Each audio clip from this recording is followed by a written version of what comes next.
Hola, buenas tardes. Vamos a dar inicio. Le damos la bienvenida a nuestra 10ª charla del ciclo de webinar 2021 de Red Hortícola dirigida a horticultores y asesores agrícolas. Esta actividad es auspiciada por el Programa Territorial Integrado Hortícola, conocido como Red Hortícola, por Corfo, el Ministerio de Agricultura y ASOE. Antes de comenzar, daremos algunas instrucciones sobre el uso de la plataforma. La charla actual se encuentra bajo la modalidad seminario, por lo que solamente podrán ver y hablar los expositores y organizadores. Los participantes podrán realizar preguntas y o comentarios durante la presentación a través del botón preguntas y respuestas o del chat, las cuales serán respondidas por el expositor al finalizar la presentación. Al término se otorgará un espacio de tiempo para realizar preguntas o comentarios sobre el tema tratado, para lo cual podrá levantar su mano y activaremos su micrófono. A continuación, Rodrigo Márquez nos impartirá la charla Optimización de costos en sistemas de riego tecnificado del rubro hortícola. Rodrigo es ingeniero agrónomo, investigador en recursos hídricos y extensionista en riego Iña Inticuasi La Serena. Puedes comenzar, Rodrigo. Muchas gracias, Sofía. Muchas gracias a esta instancia por la invitación y a los asistentes también. Espero que podamos tener una buena jornada, y yo preparé algo específicamente para el rubro hortícola. Así que espero que hayan otras preguntas también, porque uno no puede abarcarlo todo, así que eso lo hace más interesante todavía. Voy a comenzar con el proceso de presentación. A ver si logramos que funcione la primera.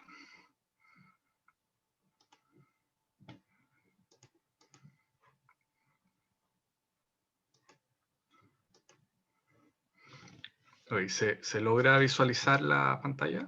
Sí, se ve. Excelente.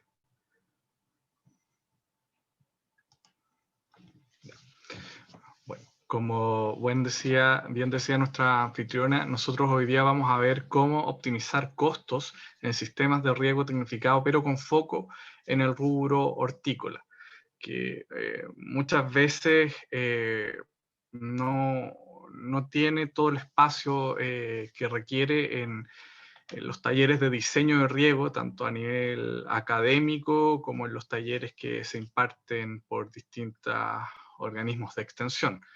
Esto más que todo porque el rubro hortícola y el riego que acompaña a este tipo de cultivo es bastante más dinámico de lo que vienen a ser los cultivos de tipo frutales, ¿no es cierto?, que tienen una superficie fija y prácticamente una repetición año tras año de los programas de riego con leves ajustes.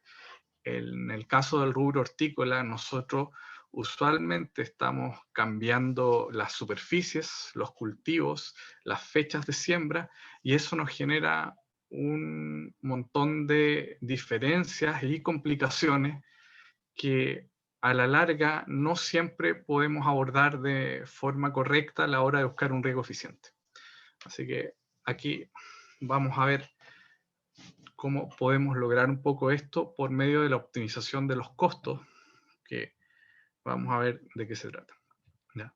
Entonces, el temario que vamos a ver hoy día, traté de dividir esta charla en 4 partes bien claras, es clasificar un poco cuáles son los costos de riego, en qué estamos incurriendo cuando nosotros queremos regar con un sistema tecnificado, ¿ya?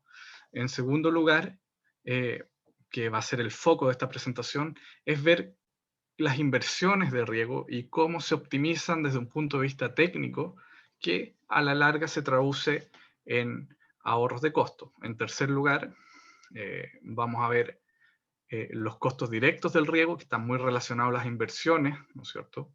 Y también vamos a mencionar algo del costo de oportunidad, como algo que cada vez está más presente en el rubro hortícola por el cambio de uso de suelos en muchos casos y otros factores que vamos a quizás discutir. ¿Ya? Bueno, me presento. Mi nombre es Rodrigo Márquez, Soy, como dice la ficha de nuestra institución en línea, especialista en riego de drenaje, suelo, riego y salinidad, y titulado como ingeniero agrónomo, ¿ya? Entonces, un poco el contexto en el que nosotros desarrollamos la agricultura acá en el norte, que es donde estamos nosotros, y que estamos prácticamente obligados a utilizar sistemas de riego tecnificado, lo cual nos ha hecho bastante expertos, por decirlo de alguna manera. No lo digo solo a mí, sino que a los agricultores que están acá, a otros investigadores e incluso a algunos entes institucionales en aplicar estas tecnologías, ¿ya? Entonces, tenemos agricultura muy radicada en torno a las fuentes de agua, ¿no es cierto? Como en el oasis de Pica, por ejemplo, que está básicamente en torno a los pozos o vertientes que se pueden encontrar ahí. El uso de riego tecnificado en cultivos extensivos, como en este caso vemos en la parte de valle, alcachofas y alfalfa con riego por aspersión con un pivote central. Tenemos una zona de gran tradición hortícola que es Pan de Azúcar, en la zona de Coquimbo, donde nosotros tenemos nuestra parcela experimental en riego en hortalizas, que es la que se puede ver acá en la parte central, ¿cierto? Nos apoya mucho en lo que es la investigación del riego hortícola.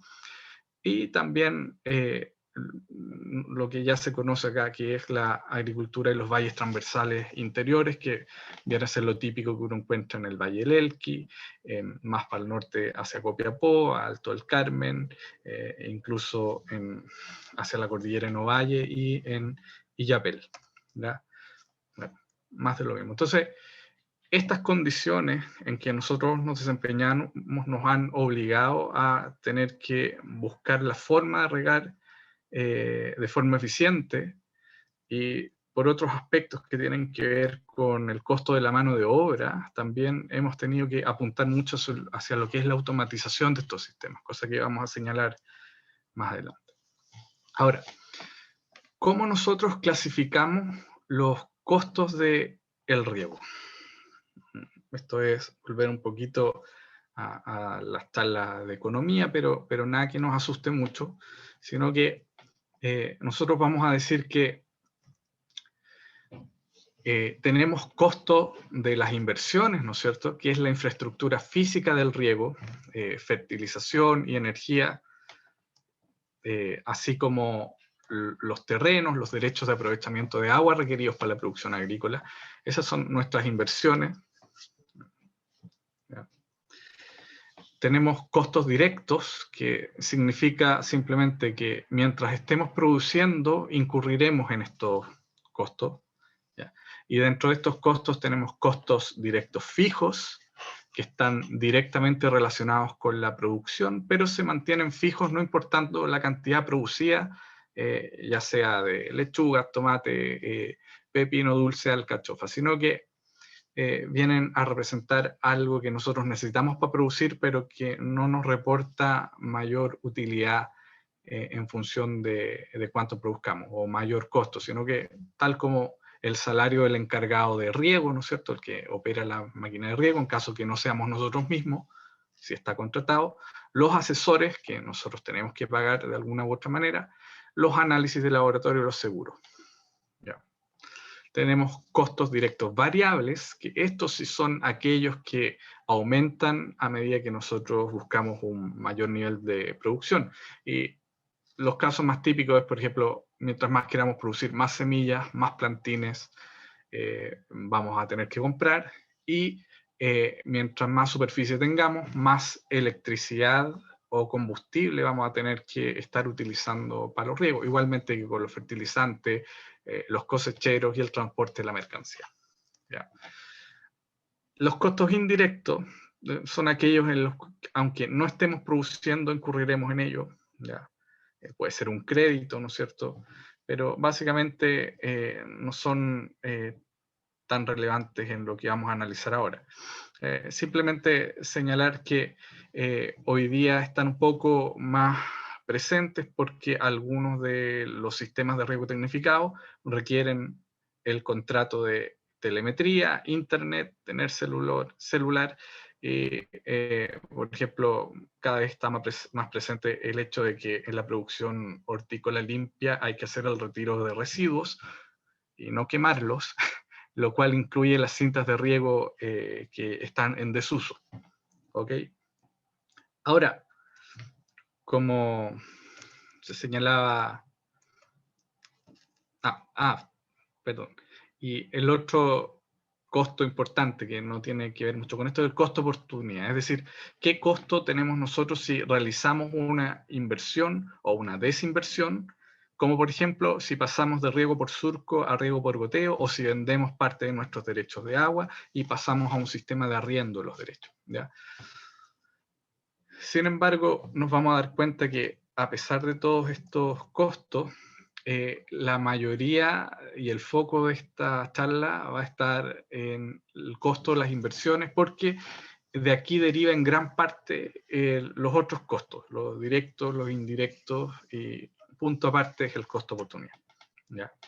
Entonces, como les señalaba anteriormente, la mayoría de los costos directos o indirectos dependerán del tipo de inversión en riego realizada y su uso, sobre todo de la fuente de energía y el nivel de automatización. ¿Ya?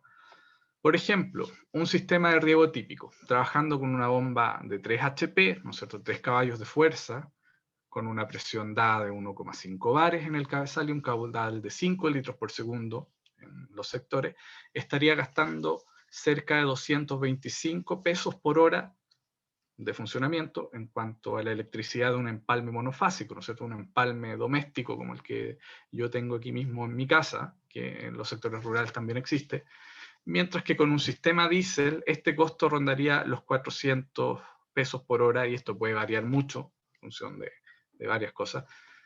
Pero por otro lado, en un sistema fotovoltaico se tiene un costo operativo cercano a cero. En este caso, la inversión inicial es una barrera para su implementación, pero la pregunta que nos surge es la siguiente. Si nosotros sacamos de nuestro bolsillo, pedimos un crédito o obtenemos un subsidio en el mejor de los casos, y ponemos un sistema fotovoltaico que funcione bien y que nos venga a reemplazar estos costos variables de energía, ¿en cuánto tiempo recuperamos la inversión de este sistema fotovoltaico si solo consideramos el ahorro de energía? U otra pregunta, ¿en cuánto tiempo recuperaríamos la inversión de un sistema automatizado si consideramos el ahorro en mano de obra? Bueno, por eso que es importante tener bien claro cuáles son nuestros costos de inversión, nuestros costos directos e indirectos, porque una decisión informada, una decisión racional respecto al uso de nuestra liquidez, ¿no es cierto?, de nuestro recurso monetario, puede ser la diferencia entre un negocio rentable y uno que no lo es tanto. Ya. Entonces, aclarar nuevamente, esta presentación se enfoca en explotaciones agrícolas de menos de 2 hectáreas de riego básico, ¿no es cierto?, del rubro hortícola. Nos enfocaremos en los costos del riego tecnificado y los principales costos relacionados a los riegos hortícolas en esta escala de producción son la inversión inicial, el costo de oportunidad y los costos variables. ¿Ya? Las 2 hectáreas de riego básico, para quienes no están familiarizados con ser usuarios de INDAP, por ejemplo, se refiere a un factor de conversión, que es una ley de la República, que nos dice, por ejemplo, que 10 hectáreas con esta capacidad de uso de suelo en la zona de Lampa, Colina y Peñaflor equivalen no a 10 hectáreas, sino que a 16 hectáreas de riego básico. Por lo tanto, en este caso, tener 10 hectáreas en esta zona te deja fuera del programa de subsidios de INDAP y ya eres un agricultor que debería buscar otra fuente de financiamiento. Y esto por algunos es conocido, pero básicamente quería señalarlo. ¿Ya? Entonces, vamos viendo de inmediato las inversiones y cómo se optimizan. ¿Ya?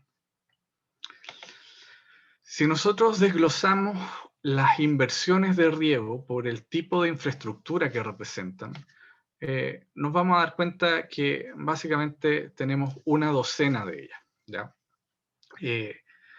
Todo esto pensando en que tomamos un campo que no tenía nada, nos queremos dedicar al rubro hortícola y queremos empezar a producir, pero con un sistema de riego tecnificado. Entonces, nos vamos a encontrar con lo siguiente. Vamos a necesitar hacer estas 12 inversiones principales, y aquí vamos a ir desglosando cada una de ellas, señalar cuáles tienen algún tipo de subsidio y cómo se optimizan a la hora de buscar un ahorro.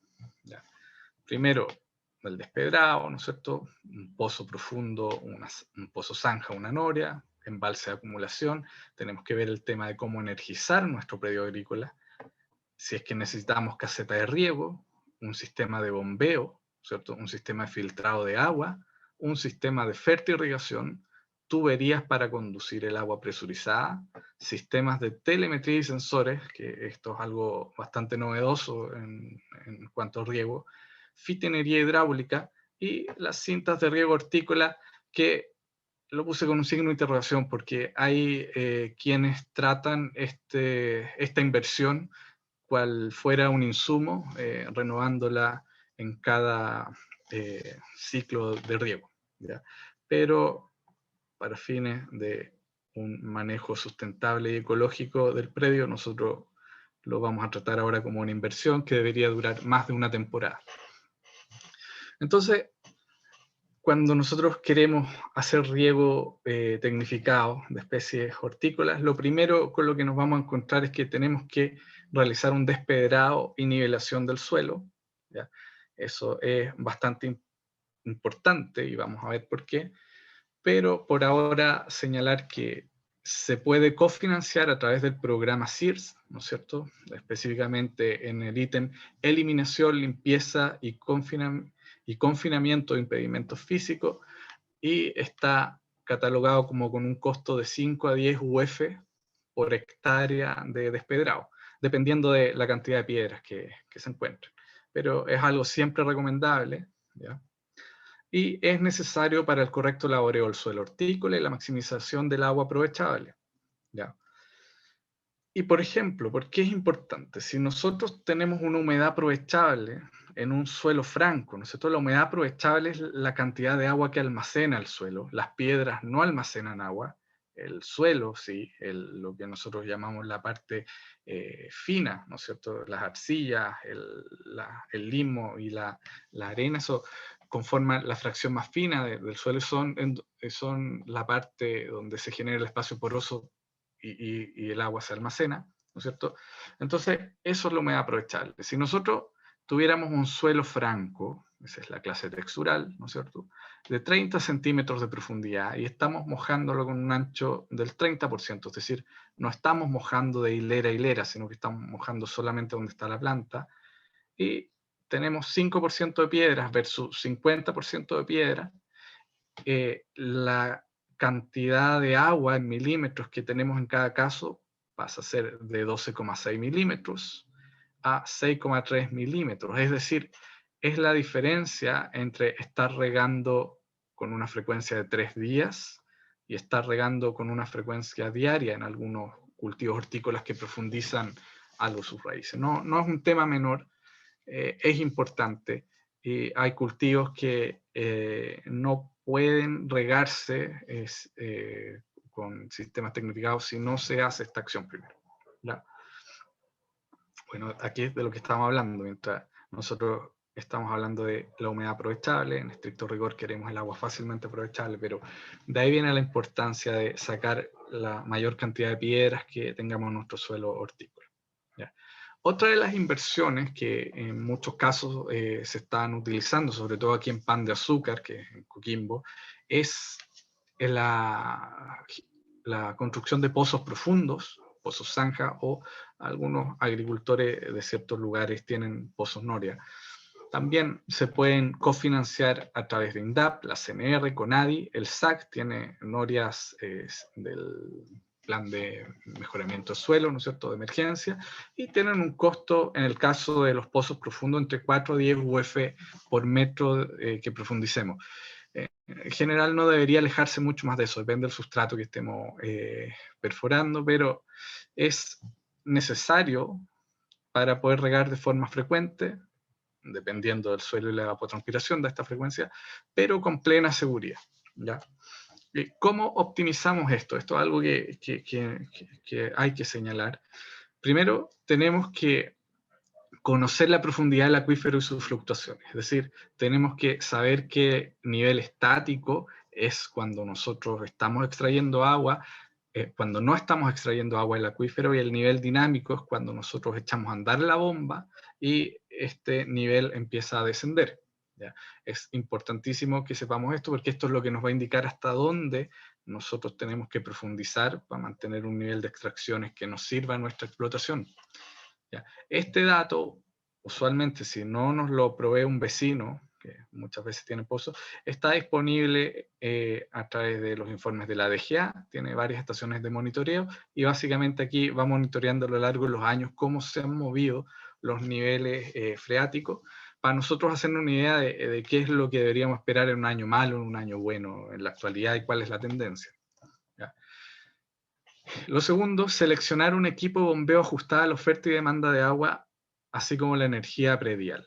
Es decir, nosotros vamos a pedir en términos prácticos un diseño de este sistema de bombeo que tenga una bomba que nos entregue un caudal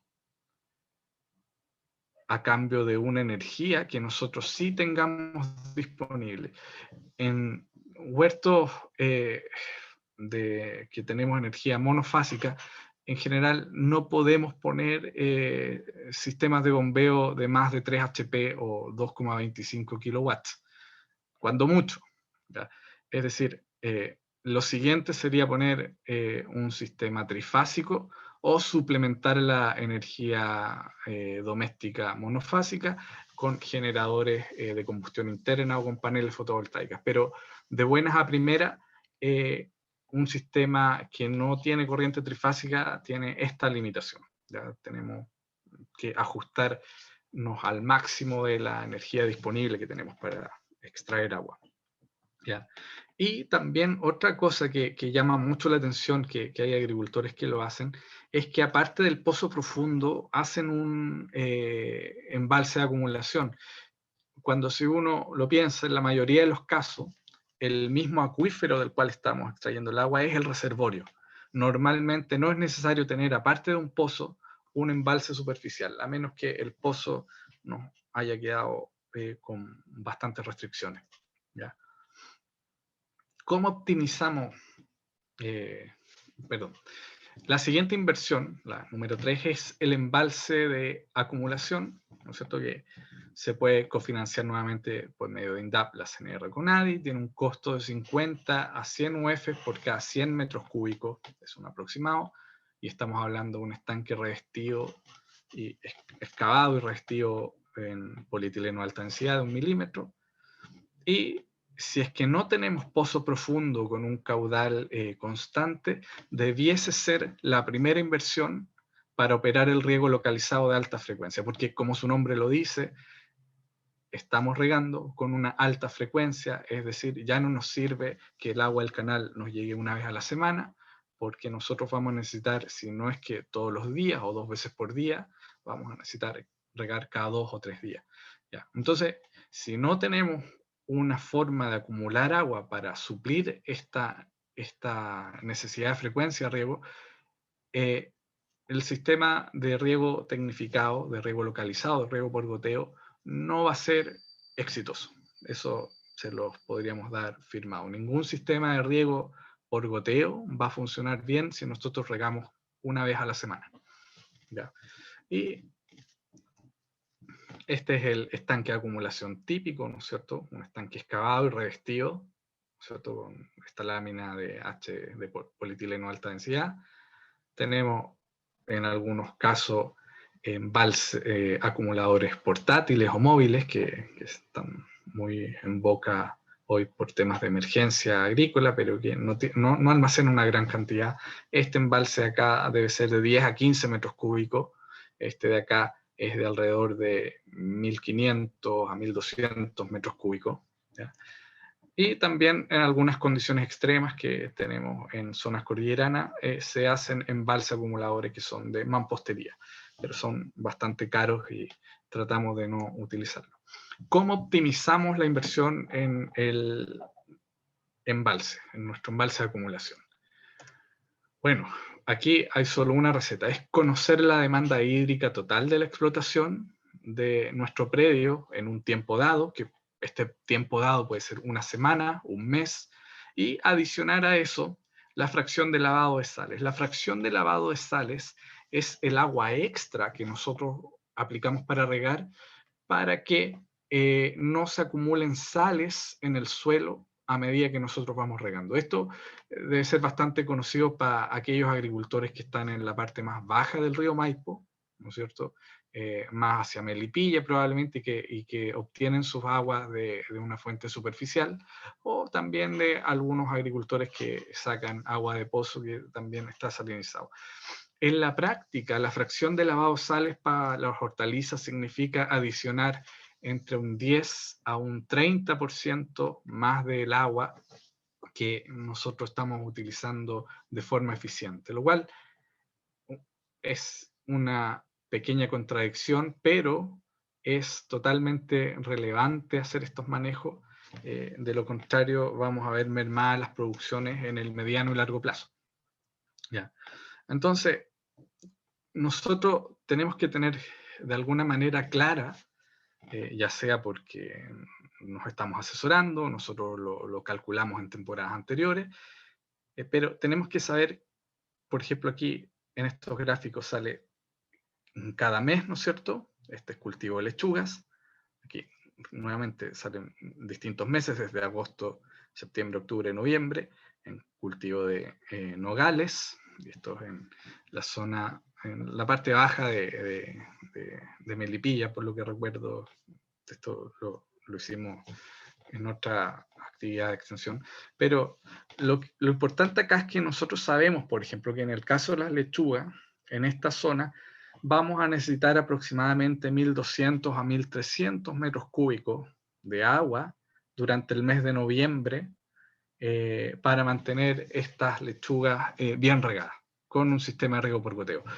Y ojo que gran parte de esta agua, el bloque que se ve en verde, no lo va a estar utilizando la lechuga propiamente tal para transpirarlo a través del follaje, sino que va a ser una pérdida directa a través del suelo. ¿Ya? De ahí que se recomienda en algunos casos el uso de mulch plástico, ¿no es cierto?, que evitan que se pierda toda esta agua, pero ese es un tema de otra charla. ¿Ya? En el caso, por ejemplo, de los nogales, nosotros vemos que estamos necesitando alrededor de 1.500 metros cúbicos por hectárea en el mes de diciembre. Entonces, para optimizar nuestro embalse de acumulación es imprescindible que tengamos claro cuál es la demanda que nos están ejerciendo nuestros cultivos sobre el recurso agua. ¿Ya? Si no lo tenemos claro, si tenemos dudas, nosotros debemos asesorarnos, debemos buscarlo, porque tenemos que proyectar que este embalse de acumulación se construya solo una vez. Por otro lado, en contrapartida a lo que necesitamos, tenemos que saber también cuál es la oferta de agua, y aquí hablamos de los derechos de aprovechamiento efectivos y la tasa de extracción. A veces nos vamos a dar cuenta, y aquí a muchos agricultores en el norte les ha ocurrido, que tenemos una demanda en un predio de 10.000 metros cúbicos al año por hectárea, ¿no es cierto? Pero nuestros derechos de agua apenas nos dan para 5.000, y en esos casos, como el agua simplemente no existe, no llega, y esto llevan hartos años ocurriendo de esta manera, hay que tomar decisiones duras como reducir la superficie, cosa que para nadie es fácil, pero que se hace. Bueno, aquí está el tema de la salinidad. Ustedes probablemente van a reconocer esta fotografía como las sales se van acumulando en torno a la zona del gotero, y si nosotros hacemos un corte transversal, es decir, aquí está el gotero y esto es hacia abajo, ¿no es cierto?, el suelo, esto es más profundo, vemos que las sales se van acumulando en profundidad hasta que alcanzan un nivel de salinidad que en cierto punto puede llegar a ser dañino para los cultivos. Ya. Las inversiones en energización. Existen básicamente 4 fuentes de energía para el riego, ¿no es cierto? La energía gravitacional, que es la energía que nosotros podemos utilizar cuando tenemos la suerte de que el canal de riego pasa por arriba del cerro y nosotros estamos en la parte baja, ¿cierto? Entonces, por mera fuerza de gravedad, el agua ejerce su peso y capaz que ni siquiera necesitamos una bomba ni energía extra. Tenemos la energía eléctrica, que puede ser monofásica o trifásica, o también doméstica e industrial, se conocen combustibles fósiles como la benzina y el diésel, y la energía fotovoltaica. Los costos de una motobomba van desde las 5 UF, incluso hay más baratas, lo ideal es no economizar tanto acá, hasta 120 UF si es que el sistema es un sistema de bombeo fotovoltaico relativamente simple, ¿ya? Sistema fotovoltaico de 10 paneles, ¿no es cierto?, con inversor y variador de frecuencia, que alimenta una bomba de aproximadamente 2 HP, ¿no es cierto? El sistema eléctrico trifásico, que es el sistema industrial, una motobomba de riego y agricultura que se realiza con riego gravitacional, ¿no es cierto? Los canales van por la parte alta, los agricultores riegan por goteo estando aquí abajo, esto es Alto del Carmen. ¿Ya? ¿Y cómo nosotros podemos optimizar estas inversiones en energía? Primero, tenemos que conocer la potencia disponible y la calidad de la energía que nos provee el distribuidor eléctrico. Ahora, les voy a señalar que la potencia de un empalme monofásico no supera los 3 HP, como mencionábamos, no supera los 2,2 kilowatts efectivos. ¿Ya? Una mala calidad de la electricidad predial puede generar costos en mantención y reemplazo de motores de las bombas superiores a la inversión requerida para solucionar el problema. De ahí pueden consultar acerca de esto, pero en general, cuando tenemos mala calidad de la energía, las bombas se queman, se apagan, duran menos, o en el mejor de los casos nos generan un consumo eléctrico mucho mayor, que quienes tienen energía trifásica probablemente lo conocen como el factor de potencia que les cobra la compañía eléctrica cuando usted no tiene una bomba muy eficiente, ¿no es cierto? Probablemente quienes no tienen energía trifásica, simplemente la cuenta de la luz le sale más cara de lo que debería. Y no se dan cuenta, no tenemos forma de verlo. Pero como lo optimizamos seleccionando equipos de riego con la menor demanda eléctrica posible y no sobredimensionando los equipos de riego, cosa que es una solicitud bastante usual de los agricultores que siempre a la hora de comprar bombas quieren lo más grande que les puedan vender. Una bomba de 3 HP, o a veces la conocen como la bomba de 4 pulgadas, de 3 pulgadas. Nosotros estamos limitados por la cantidad de energía que tenemos disponible para enchufar los equipos eléctricos, por la energía que produce nuestro sistema fotovoltaico, y en contraposición con la energía que consumen nuestros sistemas de bombeo. ¿Ya? Así que tenemos que ser conscientes de aquello. Nosotros, al sobredimensionar los equipos de bombeo, estamos sobrecargando la oferta de electricidad y estamos deteriorando no solo el equipo de bombeo, sino que todos los otros equipos eléctricos que estén instalados. Un elemento dentro de las inversiones que es bastante ubicuo y que prácticamente es el símbolo de calidad del sistema de riego, a pesar de que no tiene nada que ver con el riego en sí, es la caseta de riego. En muchos casos, gran parte de la inversión en sistemas de riego se la llevan estas casetas de riego un poco monstruosas, ¿no es cierto?, que a la par sirven de bodega, que están hechas de hormigón. Mi sugerencia es no utilizar gran parte de los recursos en este elemento, sino que buscar la inversión mínimamente funcional, ya que no nos va a prestar ninguna utilidad más que proteger el sistema. ¿Ya? Excepciones son que tengamos muchos amigos de lo ajeno en la vecindad, y quizás deberíamos tener algo más parecido a esto, pero por lo general la caseta de riego no es una señal de que el sistema de riego es bueno o es malo. Así que podemos ahorrar bastante dinero siendo bien espartanos en cuanto a la inversión en esto. Ya. Las inversiones en el sistema de bombeo, ¿no es cierto? Que básicamente es la bomba. ¿Y qué podemos decir? Es un elemento imprescindible en los sistemas de riego si no existe energía gravitacional, y una bomba puede costar desde las 3 UF, ¿no es cierto? O sea, yo he visto más baratas, pero pongamos que cuesta 90.000 pesos. El sistema de bombeo está compuesto siempre por un motor y por una bomba hidráulica. El motor puede utilizar distintas fuerzas motrices, como vimos antes. Puede usar electricidad, puede estar conectada directamente a un motor a combustión, puede ocupar energía eólica, etc. La cuestión es que haya algo que haga girar esta bomba hidráulica para impulsar el agua. Y hay que señalar también que el elemento que impulsa el agua es un rodete, ¿no es cierto?, que es un elemento que gira, y que gira muy rápido, 1900 revoluciones, 3000 revoluciones por minuto, y está sujeto a un desgaste continuo, así que debe reemplazarse según su uso, cosa que no todos hacen y que nos termina perjudicando la eficiencia del riego.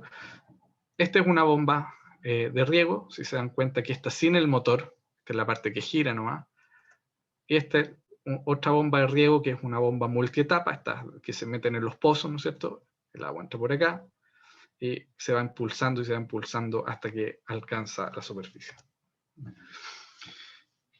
Para optimizar los sistemas de bombeo, que es uno de los puntos donde más se complican, bueno, todos quienes trabajan en riego, incluyéndonos, porque no es un tema que sea una receta, sino que hay que calcularlo cada vez. Se requiere buscar la bomba más ajustada para nuestras necesidades, minimizando el uso de energía en función de nuestras necesidades de presión y caudal. ¿Qué quiere decir esto?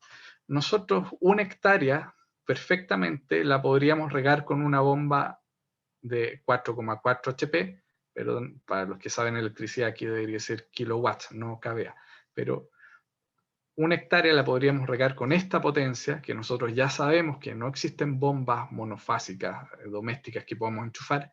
Estamos obligados a regar esta hectárea con o una bomba diésel o una bomba trifásica, ¿no es cierto?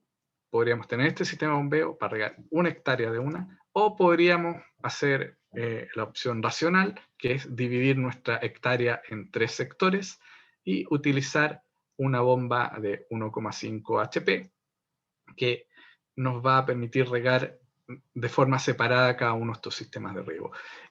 Esta es la única forma de optimizar esta inversión en el sistema de bombeo, y también nos permite poder regar con sistemas fotovoltaicos más chicos, no tener que ocupar 40 paneles para regar 1 hectárea de una, sino que podemos ocupar simplemente 10 paneles y con eso vamos turnando los riegos. ¿Ya? Entonces, otra forma de optimizar lo que hoy día está subsidiado a través de la ley de riego de la CNR es con el uso de variadores de frecuencia, ¿ya?, que nos generan un sistema de bombeo flexible, y lo cual es muy útil para sistemas hortícolas que tienen una superficie variable. Y vamos a ver también que estos variadores de frecuencia son fundamentales en los sistemas fotovoltaicos junto con los inversores. Generalmente nosotros decimos que estas 3 tecnologías, estas 3 inversiones van asociadas. Los paneles fotovoltaicos, ¿no es cierto?, vienen acompañados de un inversor que transforma la corriente directa en corriente alterna, y también con un variador de frecuencia que permite que la bomba funcione más acelerada o menos acelerada en función de la potencia disponible. Y básicamente, ¿qué es lo que pasa? Esta es una bomba normal. Perdonen que entremos en algo tan técnico, pero una bomba nos está entregando por un lado presión y nos está entregando caudal, al mismo tiempo que nos está quitando electricidad o está consumiendo cierta potencia de nuestro sistema de riego. ¿Ya? Esta es una bomba normal, esta es la bomba de riego que hasta hace muchos años se viene utilizando acá. Los variadores de frecuencia permiten que esta misma bomba, ¿ya?, ahora vea expandidos sus puntos de operación en la dimensión del eje de la presión y del caudal. Es decir, la bomba ya no va a funcionar a 1450 revoluciones por minuto, sino que con este variador de frecuencia podemos hacer que funcione más lento hasta ciertos límites. Es decir, podemos regar sectores más chicos con la misma bomba y seguir en un punto de eficiencia alto. ¿Ya? Voy a dejar esta parte para las consultas porque yo sé que no es del dominio de todos, pero es algo bien interesante que lo esté subsidiando la CNR a través de los programas de riego. Otra inversión importante son los sistemas de filtrado de agua, que es un elemento crítico para los sistemas de riego localizados. Si nosotros no tenemos filtro, es muy probable que las partículas mayores a una arena fina ingresen a la tubería de riego y tapen los emisores como los goteros, y se reconocen principalmente 4 tipos de filtros. Filtros de gravilla y arena, que pueden ser totalmente manuales, como el que ven acá, o los mismos filtros, pero totalmente automatizados, como el que se ve acá, ¿no es cierto? Que se programa para que se retrolave 4 veces al día y nosotros nos olvidamos. ¿Ya?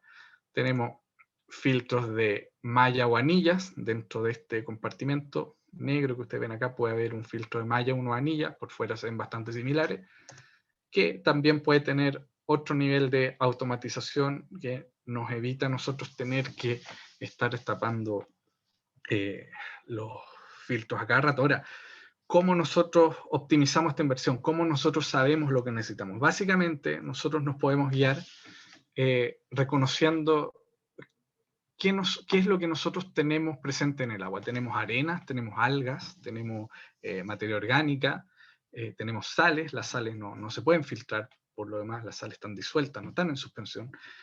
¿Cómo dimensionamos el caudal máximo del sistema de riego? Es decir, el tamaño del filtro va a ir en función del tamaño de la bomba. Eso es lo que quiere decir esto. Y también si buscamos algún grado de automatización. Hay una guía que yo extraje de la norma chilena de sistemas de riego, esta es la versión resumida, pero que básicamente nos dice, dependiendo del tipo de agua que nosotros tengamos disponible, cuál es el tipo de filtro más recomendado y con qué tipo de automatización. Es decir, por ejemplo, si nosotros estamos ocupando agua superficial con un alto contenido de sólidos orgánicos, ¿no es cierto? Agua del río, ¿no es cierto? Y tenemos sólidos en suspensión, obviamente que vamos a querer utilizar un sistema de mallas, pero que sea autolimpiante, o un sistema de filtros de arena que sea automático, porque de lo contrario vamos a tener que estar haciendo retrolavados 3 veces al día. Y si no lo hacemos nosotros, vamos a tener que pagarle a alguien para que lo haga y confiar en que lo está haciendo. ¿Ya? Esta es como la guía. Yo sé que les van a enviar esta presentación más adelante, así que supongo que esta tabla la van a poder visualizar con detalle, pero esta es la forma de optimizar esta inversión. Y si nosotros estamos sacando agua de un pozo, es muy difícil que venga con algún material que requiera ser filtrado, así que ahí nos podemos ahorrar gran parte del sistema de filtrado. Y de ahí la recomendación que yo les daba anteriormente de que si nosotros tenemos agua de pozo profundo, no vamos a querer llevarla a un estanque acumulador para que se nos llene de algas y tener que hacer todo un proceso filtrado nuevamente, sino que dejemos el agua en el acuífero en profundidad y confiemos en que ahí está limpia, estanca y disponible tal cual fuera un estanque, solo que en profundidad. ¿Ya? La otra inversión que muchas veces pasa desapercibida y que es un factor crucial a la hora de obtener rendimientos ya altos, cuando nosotros ya estamos manejando un sistema de fertirrigación de manera óptima, podemos decir que estamos en el quintil más alto de los productores, porque ya estamos preocupándonos de la nutrición, no solo del riego.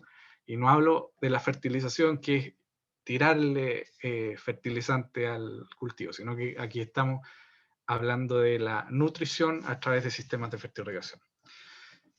Hay que señalar que esta es la forma adecuada para entregar nutrientes a los cultivos hortícolas. No hay otra forma recomendada, no hay otra. La fertirrigación debiera ser la única forma.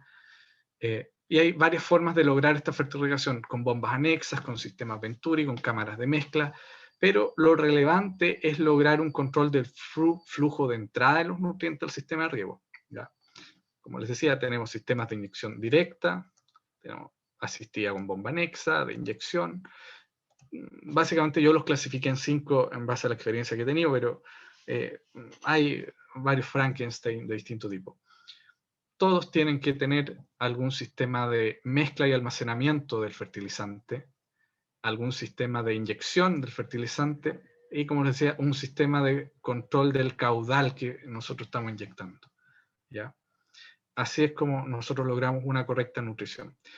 Sistemas que en su momento me tocó diseñar cuando trabajé en INDAP Atacama, ¿no es cierto? Son estos que están pensados en la agricultura familiar campesina, ahora agricultura familiar, buscan un diseño que se adapte a nuestro sistema de producción, idealmente con la mínima intervención en el manejo posible, es decir, con posibilidad de guardar soluciones nutritivas independientes por harta semana para ir utilizándola a medida que la va requiriendo el cultivo y no tener que hacer la mezcla cada vez que nosotros inyectamos fertilizante.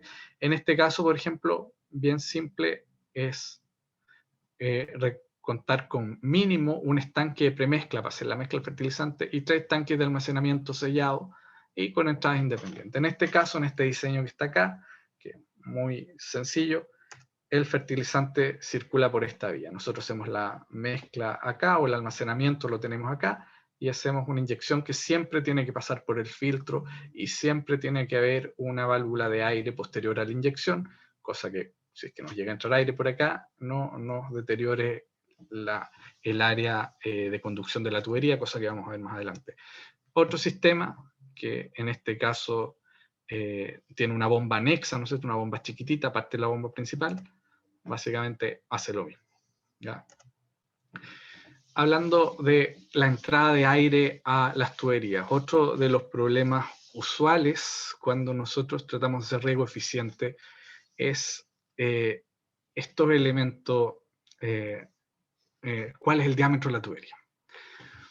Vamos a señalar básicamente esto, debe ser uno de los temas más conocidos por todos quienes trabajamos en algún lado en riego, pero mencionémoslo igual. Son básicamente 3 tipos de tubería principales. Tenemos el PVC, el High Density Polyethylene, que es de polietileno de alta densidad, polietileno duro, ¿no es cierto? Y el polietileno recuperado o virgen, que es lo mismo que este otro, pero no es tan duro, no es tan denso, no es tan durable. ¿No es cierto? El PVC, el polivinilcloruro, siempre debe ir enterrado en nuestros sistemas de riego. Se tiene que almacenar de forma acorde porque es bastante frágil. Sobre cierto diámetro, y esto hay que mencionarlo, sobre cierto diámetro, las tuberías de PVC se conectan con una conexión de emboque con una goma, ¿no es cierto? Que es un sello especial, no se pegan, y bajo cierto diámetro, digamos ahora, no recuerdo bien, 32 milímetros, estas se pegan. No cometer el error de, si nosotros vemos las tuberías de PVC con esta forma, ¿no es cierto?, con este cuello, tratar de pegarla. Polietileno de alta densidad lo reconocemos porque generalmente está marcado con líneas, ¿no es cierto?, que nos indican la clase a la presión que resiste. Y el polietileno que se puede ver aquí en esta parte de aquí, se puede ocupar en la superficie, lo cual es ideal para los sistemas hortícolas, porque cada vez que nosotros queremos renovar el cultivo y pasar el arado, nosotros simplemente sacamos estas cintas que son, estas tuberías que son bastante flexibles y nos olvidamos de pasarlas a llevar con el arado. ¿Cómo optimizamos las tuberías? Como les decía, esto probablemente ya es bastante conocido por quienes trabajan en riego, pero buscamos una tubería del menor diámetro posible para mantener una velocidad de flujo cercana a los 1,2 metros por segundo. No más que eso, 2 metros por segundo, cuando mucho, no menos de 0,4 metros por segundo para que no decante tanto material dentro de la tubería. Y respetar las indicaciones de uso de los materiales, es decir, el PVC nuevamente debe ir enterrado o protegido, el polietileno y el HDPE pueden ir en superficie, ya que cuentan con protección UV, por eso son negros, Y aquí otra tabla para que nos hagamos una idea de qué hablamos con los diámetros de tubería. Si nosotros nos ponemos como límite que el agua viaje a 2 metros por segundo en tuberías de distinto diámetro y decimos, ¿cuánta agua puedo conducir yo a esta velocidad con una tubería de 20 milímetros? Y aquí nos encontramos 1,6 metros cúbicos por hora, bien poco, 2,7, y vamos acá, ¿cuál era el caudal que tenía nuestra bomba, ¿no es cierto? Aproximadamente 28 o 18,4 metros cúbicos por hora. De ahí que muchas de las matrices de riego tienen este diámetro, ¿no es cierto? Entre 50, 75 milímetros, 90 milímetros. Ya. Si nosotros empezamos a utilizar tuberías mucho más anchas, ¿no es cierto?, de mayor diámetro, son más caras y no son necesarias. Si estamos utilizando tuberías demasiado angostas, estamos perdiendo mucha energía que vamos a tener que suplementar con electricidad, por lo tanto va a ser un costo. Entonces nosotros siempre buscamos el punto óptimo, que no lo hacemos nosotros, pero está bien saber que esto existe. ¿Ya? Los sistemas de telemetría, que son la nueva joya del sistema de riego acá en Chile, que la CNR viene subsidiando el día de hoy, desde el año 2020, a través de los programas de Agricultura 4.0, y que nosotros comenzamos a explorar en línea desde el año 2016 aproximadamente acá en el norte. Quizás se exploró antes, pero con una fuerte inversión que nosotros realizamos en el 2016, tuvimos la posibilidad de contar con un centro de avanzada en el uso de estas tecnologías que hasta el día de hoy no funciona. Básicamente permite monitorear diversas variables del campo, tales como la humedad del suelo, la conductividad eléctrica del agua, que está relacionada a la salinidad que veíamos antes, ¿no es cierto?, la activación de riegos en forma remota y el control de programas de riego. ¿No es cierto? Nosotros tenemos válvulas automáticas que nos permiten programar los riegos. Esta es una foto de nuestra parcela en Vicuña. Así, nosotros programamos los riegos antes de que se hagan. Una vez a la semana, el día lunes, ya tenemos claro todo lo que se va a regar, lo hemos calculado. Y con la asistencia del uso de sensores sabemos cuál es el grado de humedad que tenemos, esto tanto para cultivos frutales como hortícolas. Esto es lo ideal.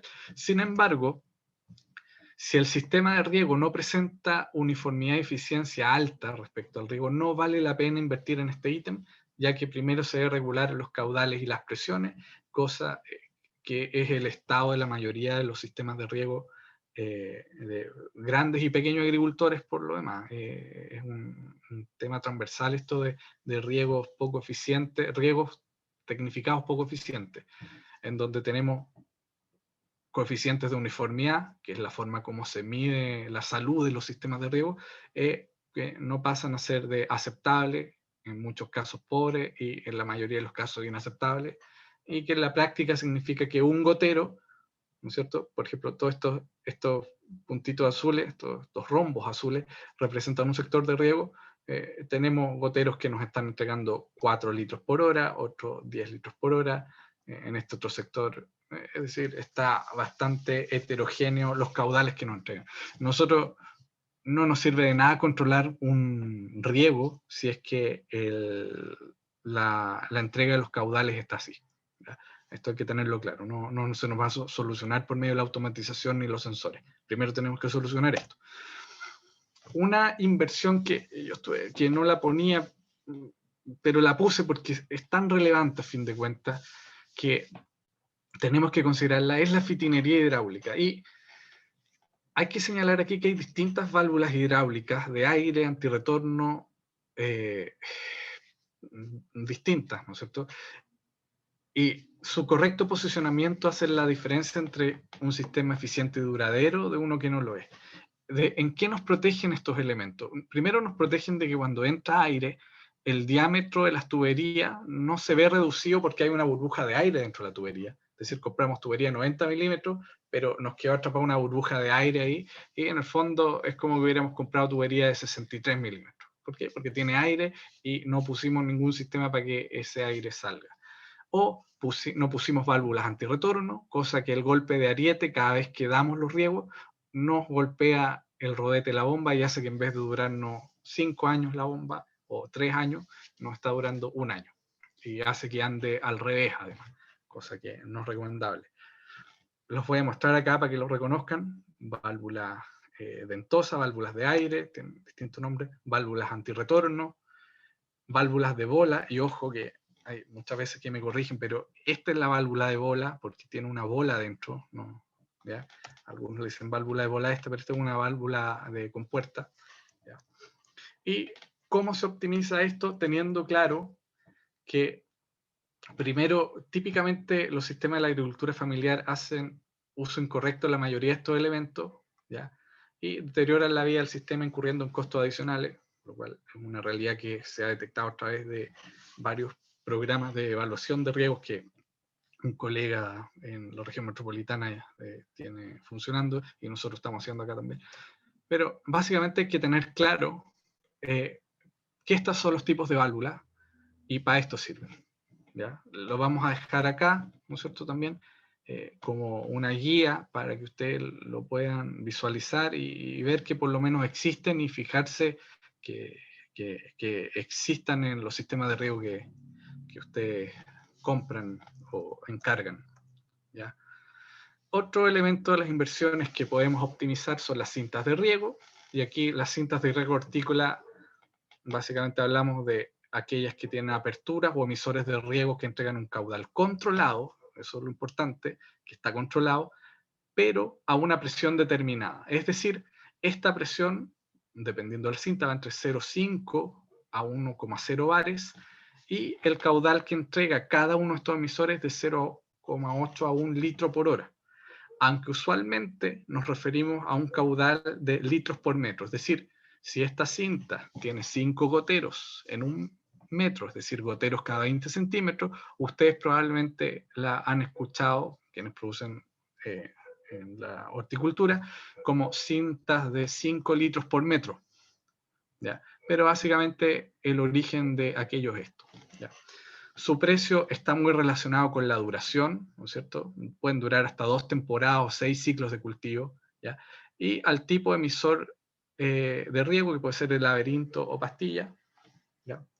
La cantidad a utilizar depende del cultivo y el tipo de suelo. ¿Qué queremos decir con esto? Estas son las que nosotros vamos a llamar ahora como cintas de riego con un laberinto, ¿no es cierto? Las van a reconocer. No solo hay de esta marca, por lo cierto. Tenemos aquellas también que tienen un gotero tipo pastilla, que son un poquito más duraderas, sobre todo porque no están tan sujetas a que se expanda o se contraiga este elemento del emisor.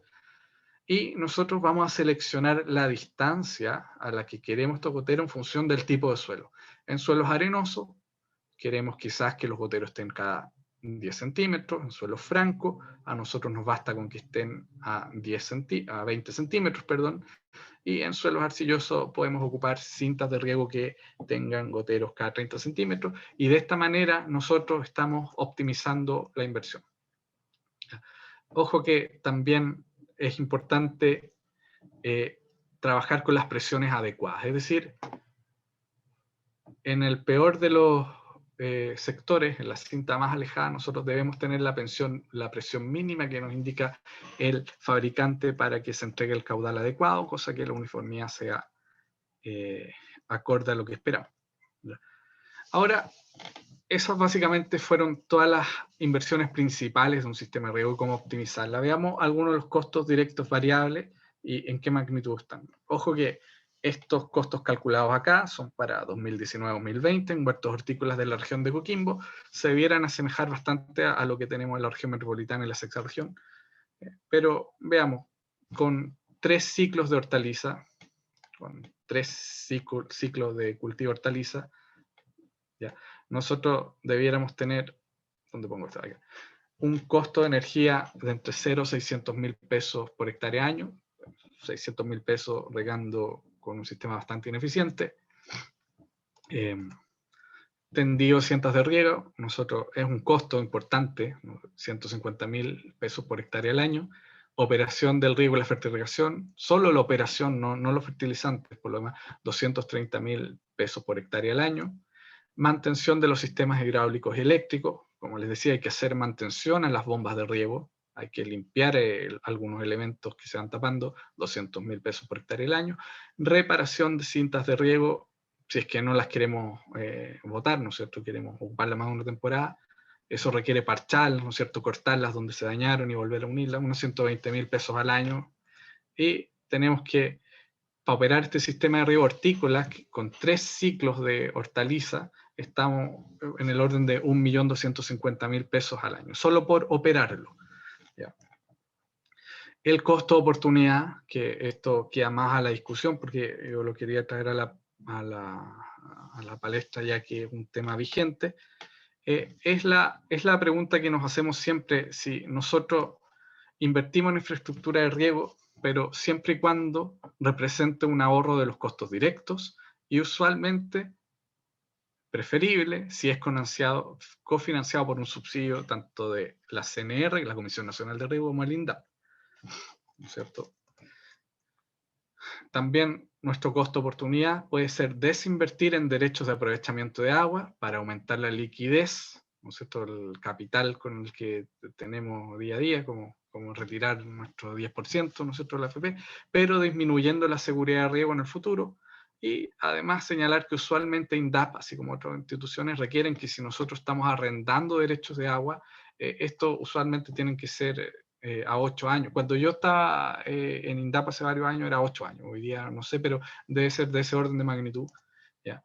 Y si queremos desinvertir en superficie, también aumentamos la liquidez, podemos vender parte de nuestro terreno, ¿no es cierto? Y tener esta plata para inversiones que nos van a disminuir a la larga el potencial de crecimiento productivo, pero puede que nos permitan aumentar la productividad por hectárea. Esto es el costo oportunidad en los sistemas de riego, y algo que acá en zonas de escasez hídrica se evalúa constantemente, y es también como lamentablemente ha sido el crecimiento urbano en nuestras ciudades, es decir, agricultores que desinvierten en superficie para aumentar su capital, su liquidez, y la ciudad crece, ¿verdad?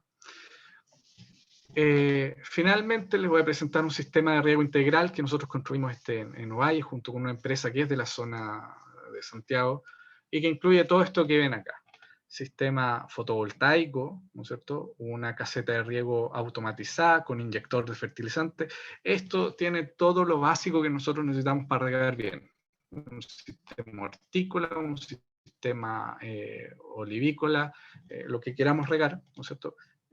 Balsa acumulador era parte de otro proyecto, pero básicamente tenemos la inversión de un sistema de riego tecnificado de 1 hectárea, con 4 sectores automatizados, con energía fotovoltaica y un balsa de acumulación de al menos 700 metros cúbicos, que no debiera superar los 15 millones de pesos en las cercanías de Santiago. Y eso es con IVA incluido. Si nosotros separamos el sistema fotovoltaico, nos damos cuenta que recuperamos la inversión en 10 a 15 años.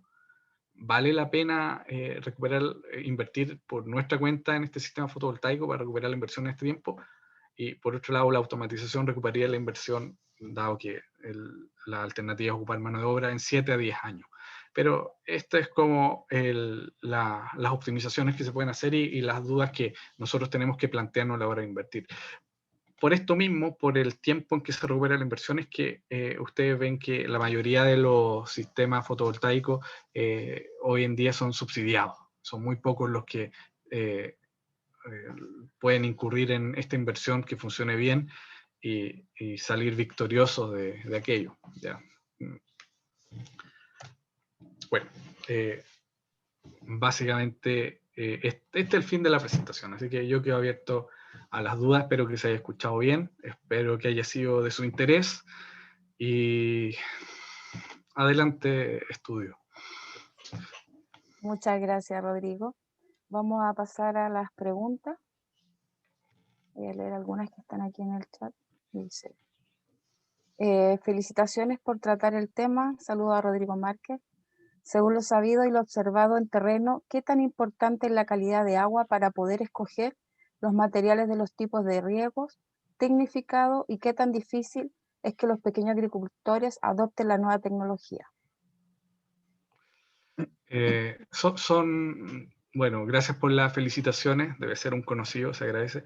En el segundo caso veo que son dos preguntas, ¿no es cierto?, respecto a los materiales de riego que nosotros debiéramos utilizar dadas las condiciones de calidad de agua y la dificultad que tienen para utilizarse. En el primer caso, los materiales de riego están normados en Chile. Hay normativa que si uno compra en lugares conocidos, generalmente se cumplen. ¿Qué dice esa normativa? Por ejemplo, los plásticos tienen que tener cierto espesor, tienen que tener cierta materialidad y los metales tienen que ser de otros materiales que aguantan una calidad del agua que nos deteriora los equipos. En general, las únicas el momento en que nosotros vemos que los sistemas de riego se deterioran por la calidad del agua es en los sistemas de fertirrigación cuando nosotros inyectamos ácido.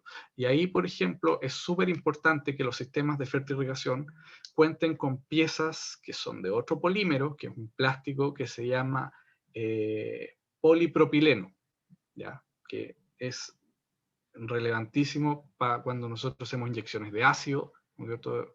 Y otras sustancias bastante corrosivas. Pero por lo demás, el agua que naturalmente tenemos en la zona de Melipilla, estoy hablando de la cuenca del Maipo, más allá de traer un alto contenido de, voy a asumir acá, sulfato o carbonato de calcio, nos va a generar cierto taponamiento y ahí vamos a requerir hacer ciertas adiciones de ácido. Entonces, el problema podría venir por ahí.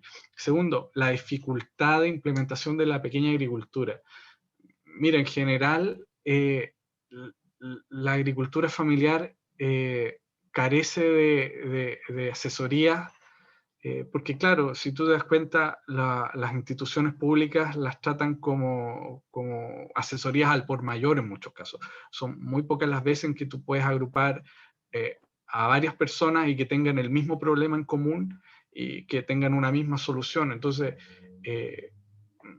no es tanto un problema de que puedan o no puedan adoptarlo. Nuestro pensamiento en INEA, y llevamos bastante trabajando en eso en riego, es que va más de la mano con asesorías personalizadas. Teniendo una asesoría personalizada, los agricultores de cualquier tamaño pueden hacer un uso correcto de las distintas implementaciones que vimos acá.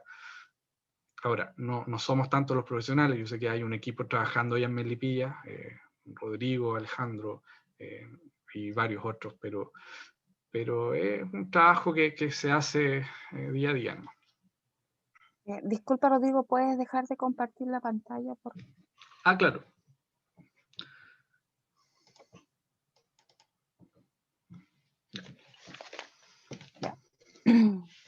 Otra pregunta dice, ¿el embalse de acumulación podría ser comunitario con los demás vecinos para abaratar costos y, en tu opinión, al inicio de la inversión, tener planeado implementar paneles solares o energía eólica para el sistema?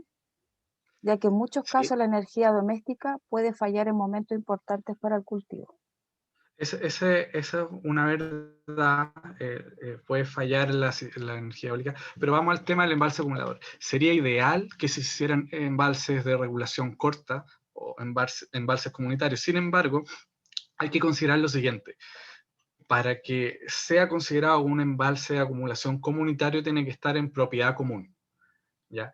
Y eso significa que o alguien tiene que ceder un terreno a nombre de una comunidad constituida, ¿ya? O,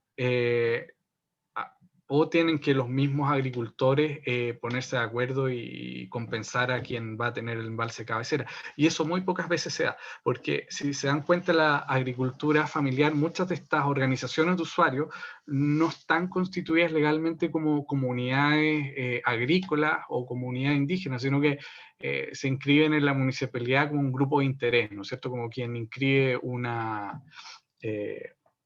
un club de deporte, ¿no es cierto? Un club de lectura, y eso legalmente generalmente no pueden tener propiedad. La otra forma es el cooperativismo, pero en general, cuando hablamos de grupos de usuarios, tienen que tener alguna propiedad común en la cual se pueda instalar esta otra infraestructura.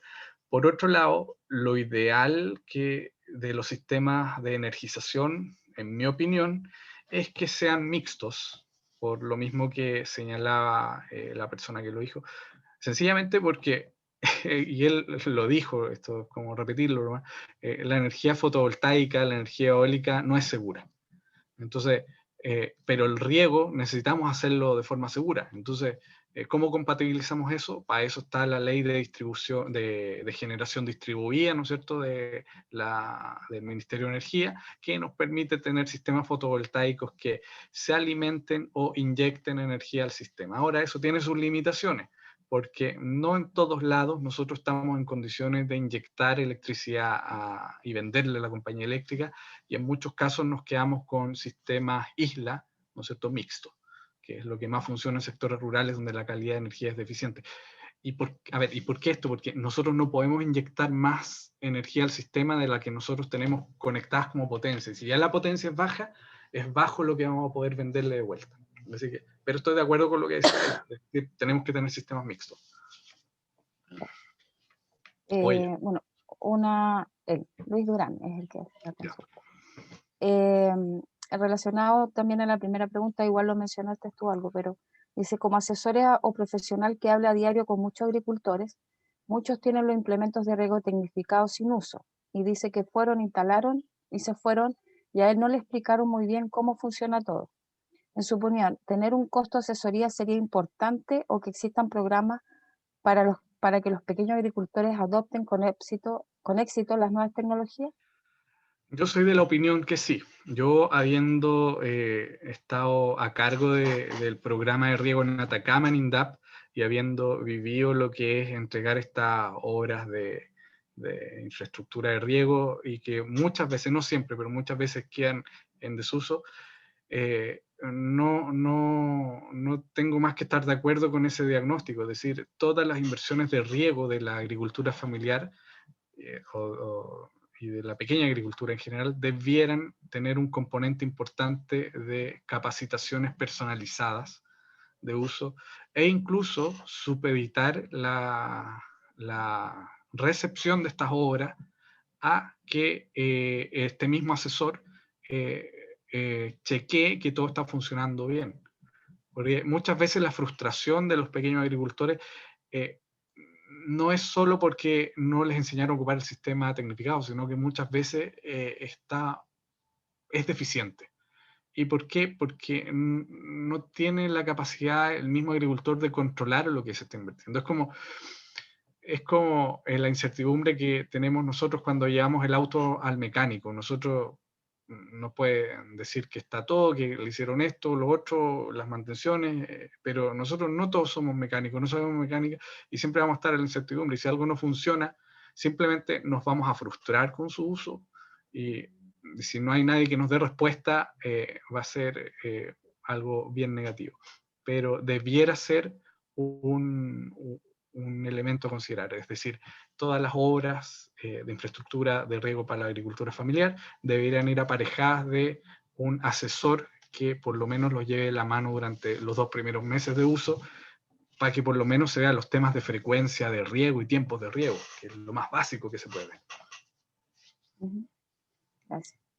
Muchos agricultores no tienen idea de su demanda o cuánto tienen en realidad disponibilidad de agua, porque aún existe que ellos solo saben que el agua en su canal empieza a correr de X hora en la mañana y se termina X hora en la tarde.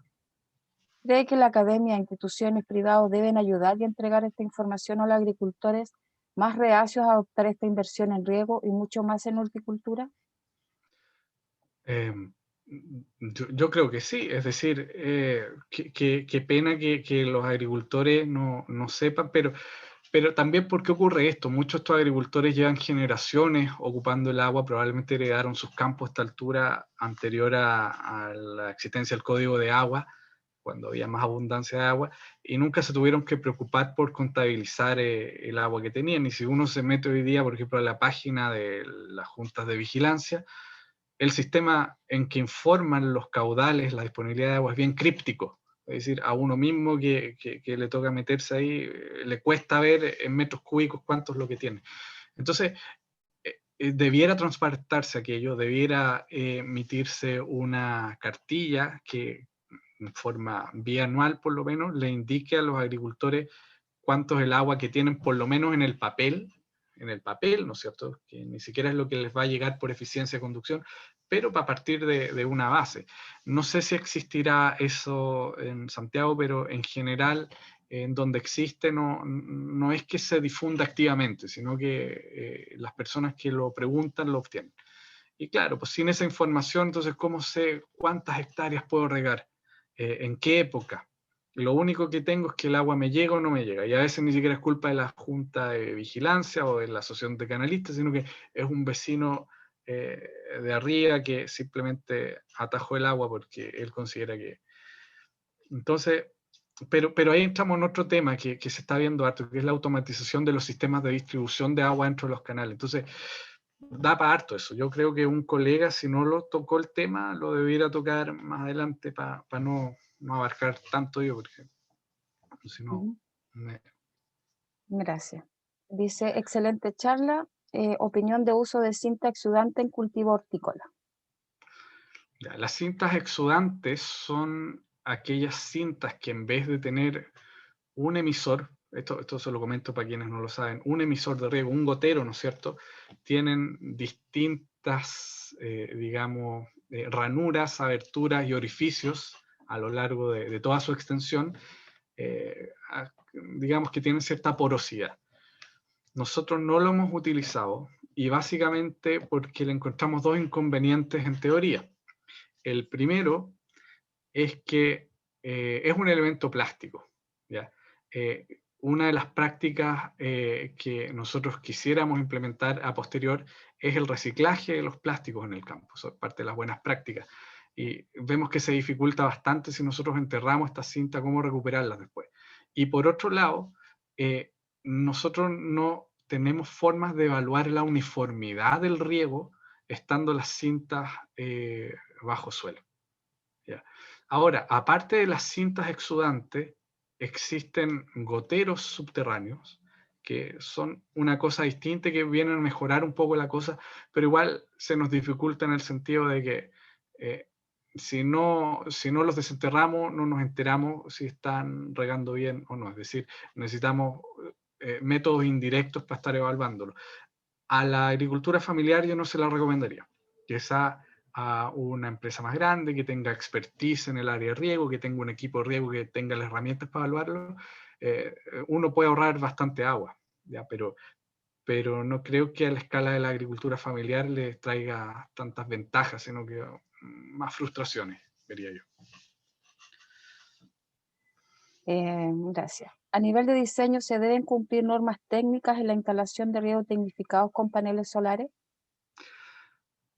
Claro, hay una normativa que muchos pasan de lado, pero que en 2015 creo que la Subsecretaría de Electricidad y Combustible hizo extensiva para todas las instituciones que financian obras de riego, que era la certificación, información, el deber de informar de todos los sistemas de generación eléctrica, entre los cuales están incluidos los sistemas fotovoltaicos de riego. Yo lo recuerdo porque nosotros estábamos en INDAP y nos llegó esta minuta y tuvimos que hacer un catastro de todos los sistemas fotovoltaicos que habíamos instalado. Y también en esa oportunidad, no sé si venía desde antes, pero nosotros nos tocó enterarnos ahí, eh, nos encontramos con que existía cierta normativa de la Subsecretaría de Electricidad y Combustible para certificar que estos sistemas estuvieran bien instalados, y eso requería la visita de un eléctrico, ¿no es cierto?, de un ingeniero eléctrico de clase A, en muchos casos, que fuera a revisar el sistema y que viera que se cumplieran todas las normativas materiales, es decir, que el cable de corriente directa fuera de cierto diámetro, que tuviera conexión a tierra, que el panel solar fuera con estructura de aluminio, etcétera, etcétera, etcétera. Entonces, en el papel, en teoría, eso se debiera cumplir. En la práctica, yo sé que se hace con dificultad porque en muchos casos tiene un costo adicional y también no es que la subsecretaría tenga tantos fiscalizadores. Entonces, muchas veces se deja de lado, lo cual es un riesgo por lo demás. Yo he visto bastantes sistemas de riego fotovoltaicos que literalmente sacan chispas cuando uno los echa a andar, cosa que no debiera ser. Gracias. Dice, gracias por la información, Rodrigo. Bomba soplante para el fertirriego, ¿cómo se dimensiona? A ver, las bombas soplantes son bombas que entregan, que literalmente soplan aire, ¿ya? Y que cuando nosotros queremos hacer la mezcla de fertilizante y no estar revolviendo, ¿no es cierto?, en forma mecánica o con bombas mecánicas, debiéramos, ¿no es cierto?, prender esta bomba y como en la base de nuestros tanques de mezcla está lleno de estas tuberías con burbuja, empieza a ebullir, por decirlo de alguna manera, y se genera una mezcla. En general, no hay mucho normativa chilena al respecto, sin embargo, una bomba de 5 HP para un estanque de 2 metros cúbicos suele ser suficiente. ¿Ya? Y, y podemos ir aumentando dimensiones en función de eso. ¿Ya? Gracias. ¿Se deben utilizar buenas prácticas en la realización de diseños de riego?